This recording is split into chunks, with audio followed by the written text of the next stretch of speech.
Hello friends, সবাইকে জানাই শুভ সন্ধ্যা, good evening. অনেক প্রতীক্ষার পর আজকে সেই দিনটা এসে গেছে।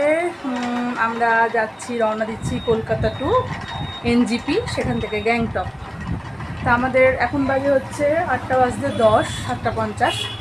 আমাদের লাগেজ সব রেডি, গাড়ি বুক করেছি, গাড়ি আসছে। তা আমাদের সঙ্গে থাকো ফুল জার্নিটা দেখতে, ক্যালকাটা টু ভায়া এনজিপি টু গ্যাংটক। সঙ্গে থাকো, আমাদের ভিডিওগুলো ফলো করতে থাকো পুরো। এখন আমরা বেরোচ্ছি, টাটা। হ্যালো, তাহলে দেখা হচ্ছে পরের ভিডিওতে। আমাদের সঙ্গে দেখা হচ্ছে তোমাদের। আমরা গাড়ি করে এখন যাব হচ্ছে চিতপুর। কলকাতা স্টেশন, ওখান থেকে আমাদের ট্রেন রয়েছে। তো চলো, আমরা নেক্সট ভিডিও দেখা হচ্ছে আমরা চিতপুরে। Okay guys.